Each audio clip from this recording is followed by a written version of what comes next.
Hello, this is Quyn Lê Therapy, empowering you to be your best self and to live a great life. Today, I'm very thrilled to be able to invite Dr. Nancy Young. Dr. Nancy, she is a relationship expert for 30 years, and she is a clinical psychologist. She works at the Pathways to Wellness, a relationship center in Southern California. For 20 years, she was an adjunct professor at Joplin University, teaching topics on psychology, human sexuality, and romantic love and attraction. And so today, we're going to talk about how to communicate with heart and power. Say what you mean what you say, but don't say it mean. I really love that. So welcome, Dr. Nancy, on my channel. Thank you so much, Quyn. It's really nice to see you again after all these years. I'm really excited to learn from you and to share that with people on my channel. So thank you so much. How do we say no without feeling guilty, without being passive aggressive? Well, there are a number of techniques you can use. First, you have to believe that you have a right to say no. And the best reasoning I know to support that is to say, if you can't ever say no, you can't ever say really yes. People who can't get out of a relationship won't get in. People who can't say no won't ever ask for anything. Because, for example, if you can't say no to me, you feel like you're in my debt all the time. And so you won't ask for anything. And if you can't ask for anything, then you won't really have any skin in the game. You won't really be in the relationship. Does that make sense? Mm-hmm. So you need to be relatively comfortable with saying, no, I don't want to do that. But in the old days of communications training, it was mostly communication with power. And it was more defense. It was how to say no. And you were behaving right or assertively when you didn't put anybody else down or make them feel guilty, anxious, ignorant, or afraid, or anything in the process. But I added the additional segment of heart, even back in the 80s, when I said, you also need, if you can, to take care of the other person's feelings when you can do so without compromising your personal rights. So, where it was in the past, it was, no, I don't want to go to lunch with you. I think it's much kinder when you can to say, I really like our work relationship, but I don't want to go to lunch together. Or I'd love to do something like maybe play tennis, but I don't really want to go to lunch with you. It's like, say what you want, not just what you don't want. Mm-hmm. Mm-hmm. And say, I remember my nephew years ago had a girlfriend that just seemed to want everything. Everything she could think of, she wanted. And I said, look, just tell her there are many things I'd like to do for you, but that's just not one of them. Mm-hmm. It's give the positive as well as the no. Define what it is you want, not just what you don't want, if possible. Now, some people will be insistent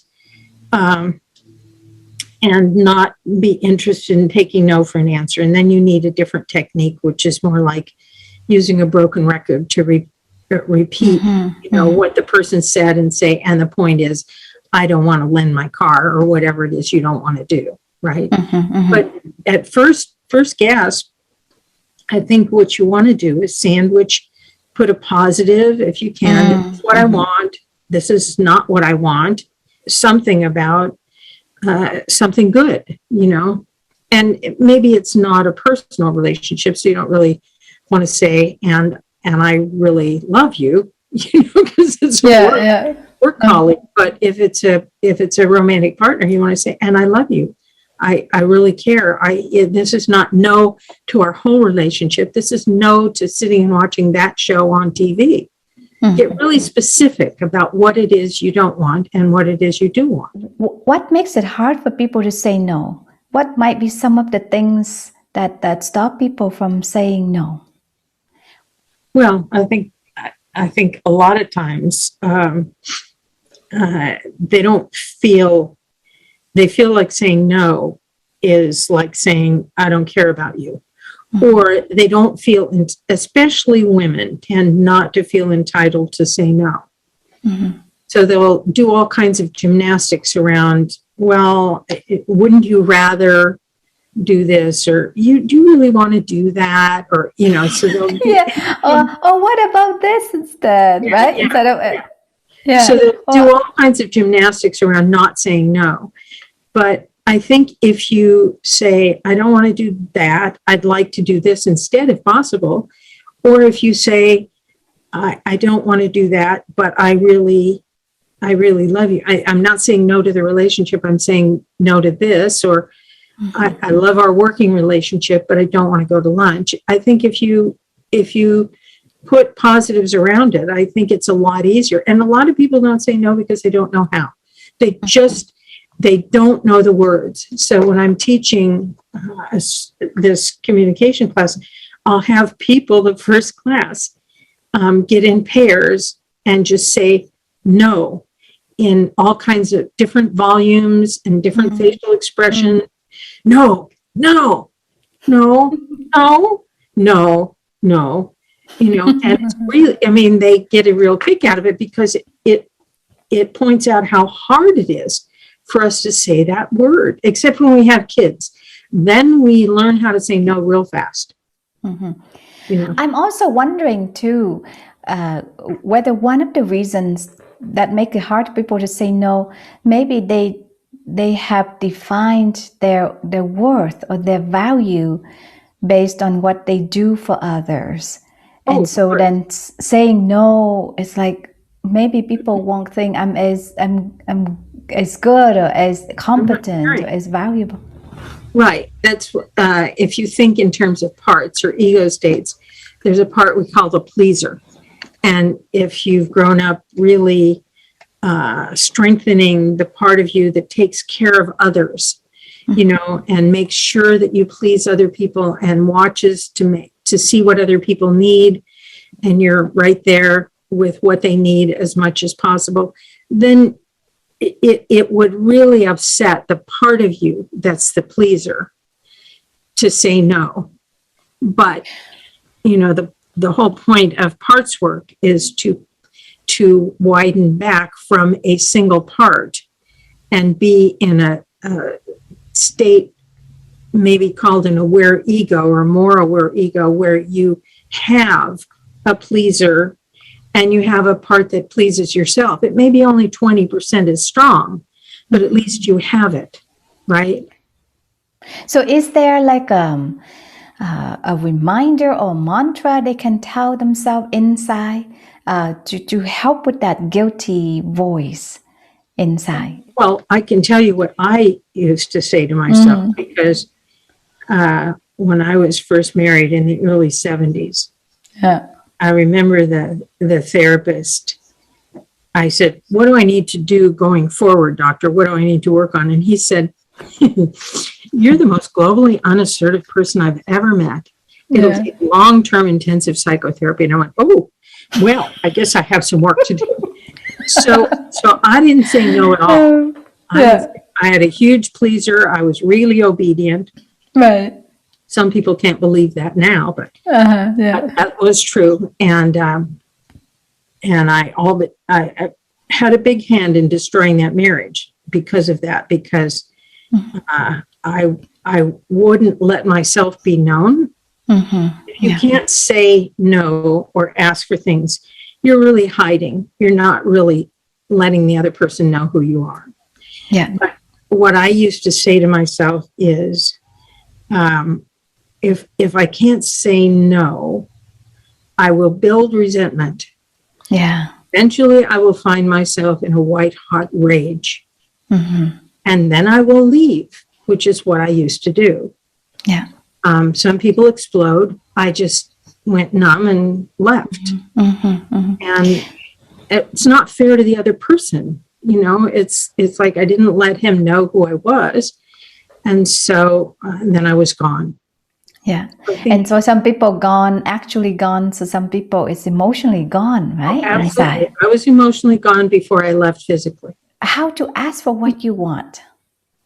Well, there are a number of ways, but if you keep in mind that if you never ask, you are also not telling the person who you are, you know, and you have no skin in the game. So you're never really in the relationship unless you can ask. You're never vulnerable unless you ask for what you want. Yeah. But you need to remember that a request, it has two possible answers from the recipient. It can be yes or no. If the only acceptable answer is yes, then what you're doing is a demand, and that is more aggressive. But a request has yes or no. So, and I would say the most important thing about a request is that you operationalize it down into a specific. I used to have an acronym BEEPS. It's brief, behavioral, small, specific steps, positive, and in the present. That you want to make it specific. So if your request is not, I'd like you to care for me more, but I'd like you to put down your cell phone and make eye contact and look at me when we're talking at dinner.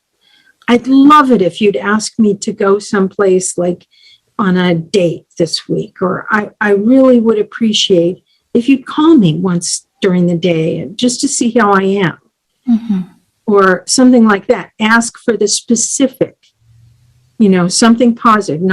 It's not a request not to do something. Like, please don't be such a slob and leave the trash all around the house. Yes, yeah. It more, and you can soften it and give it more heart by saying, you know, this isn't really about you. This is more about me. I need some sort of order visually when I come home in order for my mind to work very well. And if there's stuff a lot around, I have trouble thinking. Will you help me by cleaning up before I come home a little bit? You know, just tidy up a bit or something like that. And then I can hear my clients would say, yeah, and then she would say, or he would say, well, that's your problem. And I'd say, absolutely, it is. Yeah. And I love you, and I think you love me. So I need a little help here. Like with my husband, my late husband, he was the messiest person on the planet. Yeah. I would never get any argument there. But when I met him, I thought it was hilarious. I thought it was endearing and hilarious because he was very playful. He would let the dogs outside. He would make a water slide on a tarp and let them run around in the mud and then run through the house on the furniture. And most of the time, I thought it was funny because he was so much more playful than I. And I could see the playfulness in it. Part of being married is seeing the things you loved in the beginning and framing it so that you can still cherish those things into the marriage. And I could have said, I can't believe. Instead, I had a house group would come twice a week, and fortunately I could do that. And I most of the time I wasn't upset by it, but when I was tired, I was upset. So I would say, look, honey, this is not, I didn't marry you because you're Mr. Clean. I married you because you make me laugh every day. Yeah. And it's not about you. It's when I'm tired, I get frustrated with the chaos and mess around it. So will you help me by cleaning up? And that, I mean, if you say, I need this from you, and you say it gently and lovingly, and the person won't do it, I would say it's one of two reasons. One, it's something that they can't, it's antithetical to who they are. Yeah. They can't do it. Like maybe they're ADD, or maybe they're just not organized, or whatever it is. And it's like, you know, people are just so much themselves. If they, or the other possibilities, they don't want to do it. But I think generally, if you ask them kindly, and you have a good relationship, and you keep a lot of positives in the relationship, they'll be more amenable to doing it. Realistically, we know that 69% of the things that couples argue about in the beginning, they'll be arguing about in 50 years. Because of differences in personality, temperament, the way they were raised. And probably the best book I ever read on that was a book called How I Found Freedom in an Unfree World by Brown, back in the 50s. Basically, he said in the first chapter, if you know a thing's nature, then you don't fight it. You know, if you know a thing's nature, you're free. And I really think that that's true. It seems to me for certain things that are quite close to the heart, men or women, when they ask for something, they're afraid to come across as needy. Yeah. Vulnerability is part of being in a relationship. I refer everybody to Brene Brown. Because if you're not vulnerable, you're not creative, and you have you don't have access to the emotional side of your brain. As a blind person, right? Like, I mean, I didn't live with anyone, well, except for my parents, until I was 33. Wow. So that was a big adjustment. And like I had to really learn to ask my husband. And so, you know, trial and error, right? It would come across as complaints, then frustration, then anger, all different things. But I find that, and yet it's hard to do. The way that works the most is really explain to him how it impacts me. How it feels. As a blind person, how I feel and how it impacts me. Right. You know, then he's more likely to do it. To say, when this happens, and you make it behavioral, this happened. What happens to me is this, and then I feel a feeling about you or about us, and I need is the best. That's the best formula I know. And when I get criticized, when you criticize me in public, the consequence to me are I feel humiliated. And then I feel frustrated with you, or I feel hurt. And what I need is, if you have trouble with me, pull me aside and talk to me privately, if you would. That's the best formula I know. How can we hear frustrations and complaints from another without freaking out? Because this is something I hear very often, right? In the therapy room, we can walk through these things. They all calm, and it seems good. And then when they actually out there dealing with their mate, they get triggered. So what would be your tips? Well, actually, I just got off the phone with a guy like that. Yeah. Before our meeting. I think part of it has to do with being able to say, you have to speak up. If you don't say anything within the first 3 seconds after your partner quits talking, and I don't mean interrupt them, but if you don't say something within the first 3 seconds, you're considered less assertive. So you want to say anything. Maybe you want to say, ouch. Maybe you want to say, whoa, that felt critical. Or, whoa, that hurt. Or especially if what's coming at you is contempt, which is putting somebody down, acting elevated. You want to say, I really want to hear how you feel and what you need, not what I am. But can you tell me specifically how you feel and what you need? Because that matters to me. I really care. But if they stay contemptuous, that's toxic to the relationship. And also it's toxic to you, because the recipient of contempt, we found if we watch a 15-minute video segment, we can predict the number of infectious illnesses the recipient's going to have in the next 4 years. So it downregulates the immune system. So you really don't want to be the target of contempt, but you can say, I really care about how you feel and what you need. Can you be more specific with me?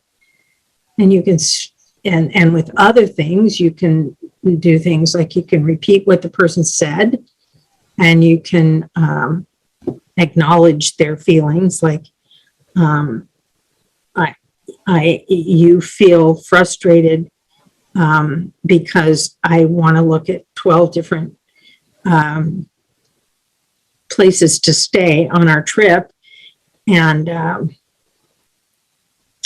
you feel pretty overwhelmed by that. I get that.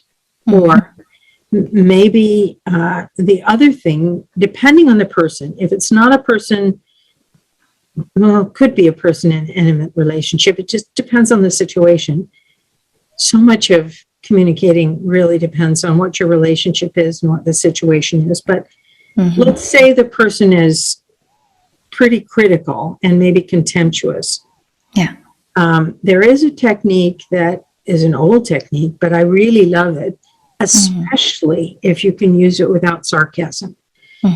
So it goes, I certainly could be more the positive pole of what the person is criticizing you for than I am sometimes. You have to have could be and sometimes. So if the person is saying, you know, you're just so messy, you say, I certainly could be more vigilant about orderliness, or I certainly could be more orderly than I am sometimes, for sure. Yeah. Okay, yeah, I can hear that. I can hear my husband say that, actually. Because as you explained it, I can kind of hear him say it in my head. Right. I can do that for sure. Anybody can say that. You're agreeing with the truth or the possibility of the truth. Right? Now, if the person is highly critical and constantly critical, you're going to be tempted to say, well, you know, I certainly could be more orderly than I am sometimes. You know, but if you can avoid sarcasm, I think it really can help. You know, and the thing I like about that technique is it feeds back to you. I'm not a bad person. I'm not sloppy all the time. Sometimes I'm tidier than other times, right? And that's an important message, because you're not giving yourself a major positive or a negative, and you're not taking in a major negative. So what are some differences in communication styles between men and women? Well, I think typically women use more words. Now, that's not all men and not all women. I've seen couples where the guy has more words and Carter has pills. I mean, and he just doesn't stop talking. But in general, women tend to have more words. And another thing is that we tend to feel less entitled to say no. We tend to carry a stronger pleaser. Again, I've seen guys with really intense pleasers, but women are socialized to be pleasers and not make people mad. We tend to be a little anxious about people being mad at us. So we're more easily guilt tripped into, you know, doing things for other people or saying yes when we don't want to. The catch there is, if you say yes when you don't want to, you're going to shut down and leave or blow a gasket. So I think that's one of the, I think there are differences. There are certain cultures in which women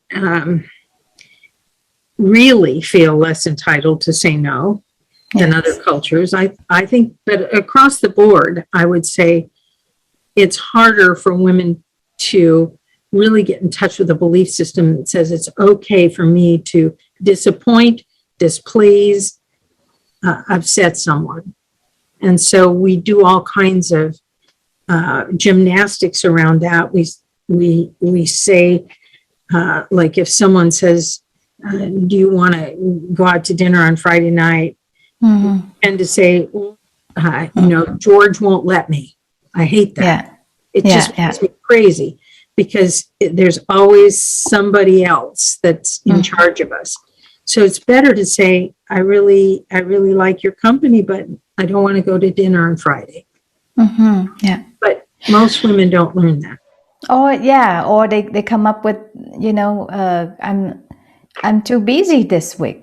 And then, well, what about next week? Well, I'm busy next week too, right? Or this one, I see this in my culture a lot. Somebody invites someone to party, right? Instead of saying, I'm sorry, I'm not able to do. I will come. And then it won't come. Right. And it's so frustrating, because you make plans and all that stuff, and then the person, I'm so sorry, I'm sick or something. But if you said no from the get-go, it would be so helpful. That's what guys do in relationships. That's I can't get out of a relationship, so I won't really get in. So they'll ghost a person. They just disappear. I used to do it too, actually, when I was single. Instead of saying no to a date or something, right? I would come up with something and then bail out, and that's terrible, right? And it's not helpful. Instead of saying, I don't think we'll work out. I think you're a wonderful person, but for me, we're not a romantic match. In Asian culture, we kind of taught to not offend people by saying no. Well, there are a lot of cultures, I would say particularly Asian cultures, you would know better than I, but many cultures really encourage indirect communication, not direct communication. You can't say no, and you can't ask for things directly. It has to be indirect. How would you help someone from a cultural background like that? Is it to follow that indirect method, or is it to find a different way? Well, the first thing I would say is what I've said since the 80s. Assertive communication doesn't guarantee that you get what you want. It helps you more likely get what you want. And as Mick Jagger said, you don't always get what you want, but if you ask sometime, you get what you need. And it helps you feel less resentful. I would want to be curious and open about the other person's culture.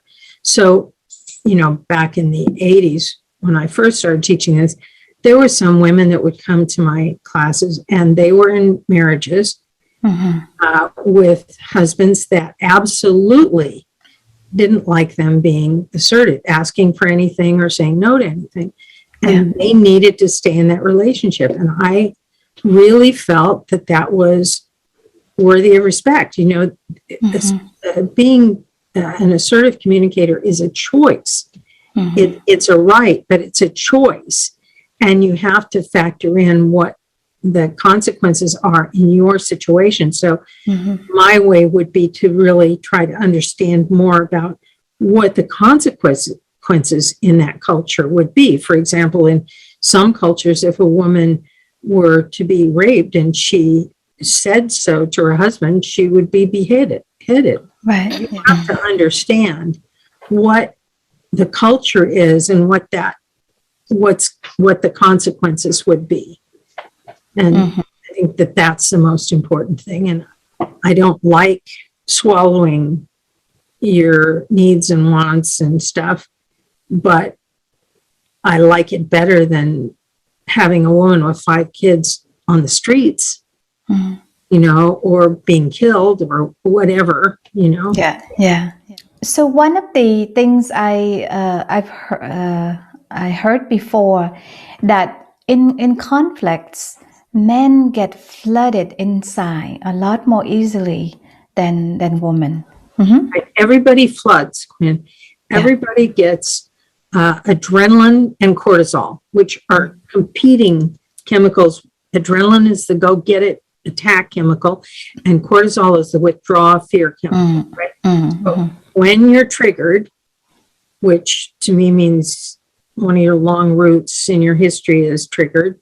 Like if I never got recognized in my family, if nobody ever listened to me, and now my husband isn't listening to me, it's going to reverberate down through my gut, right? And I'm going to have adrenaline and cortisol surge up at the peak. As a woman, I get oxytocin. You get oxytocin. Flood of oxytocin up there. Men get a flood of testosterone up there. And that's adaptive because there's nothing about a hunter or warrior past that says calm down once you're elevated. It says stay alert. There might be a saber-toothed tiger around the next boulder too, or there might be a bad guy. So stay alert, stay aggressive. For women who can't calm down can't produce milk. So their babies fell out of their offspring fell out of the gene pool, right? So we're selected to get oxytocin at the peak, which unfortunately sometimes makes us very chatty. Oxytocin says, make words, make more words, make a lot of words. Say as many words as you either inside your head or to the other person, right? Yeah. Which is when the guy's getting a rush of testosterone that says, if it doesn't shut up, I'm going to kill it. Right. Women, we take less time. We can stay mad or hurt for a very long time, but it takes us much less time to physiologically go back to baseline with adrenaline and cortisol. For men, it takes a minimum, usually 20 minutes. So women would peak and then it would go down, but the men would peak and stay peak. Is that what you mean? Yeah, for 20 or 30 minutes. So they're physiologically a hot mess for 20 or 30 minutes. And so, for example, a guy I talked to today tends to ruminate on what he could have said differently. I said, no. If you need to, write down what's happening and then disengage from the discussion. You want people to take a time out when they're escalated. You want them to say, I need 20, 30 minutes, or I need till tomorrow morning, and then I will come back to deal with this with you. When you're flooded with adrenaline, cortisol, and the other chemicals, you can't receive incoming information. You can't think flexibly. You've lost your sense of humor. You start repeating yourself over and over and over. For everybody, it's better to disengage from the topic and then come back to it with cooler heads prevailing. So aside from disengaging, is there something else they can do during the conversation? Because then the woman say, every time we get heated, you walk away. I hate that. Yeah, taking a time out is not an excuse, but you have to take a time out when you're getting flooded to calm down and then say when you're coming back to the table. You can't take a time out every 2 seconds. Or time out forever and would not go back to the subject, right? That's the ghosting thing. No, ghosting, okay. You have to know that if I say I need time to cool down, and if you're getting upset, I don't say you need time to cool down. That's bad. I'll say I need time to cool down. I'll take responsibility for it. And I'll be back at this time to talk about it in a much calmer way. And when people calm down, they can talk about it in a much calmer way, generally speaking, as long as there's no criticism and contempt, and as long as they can avoid getting defensive. Thank you very much, Dr. Nancy. This is really informative, and it's always so enjoyable talking with you. I mean, one day I would love to talk to you about other angles in relationships.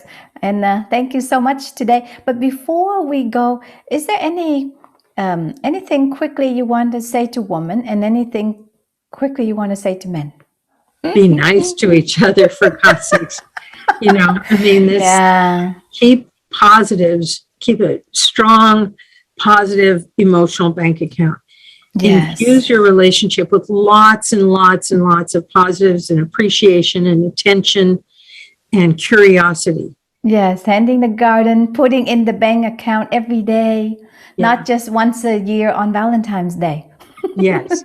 Yes. Yeah. Absolutely. Uh-huh. Absolutely. Okay. Well, thank you so much, Dr. Nancy, and thank you for coming back, and hope to see you again in the future. I've loved talking with you, Quyn. I hope you'll be well, stay safe. So have a nice Labor Day.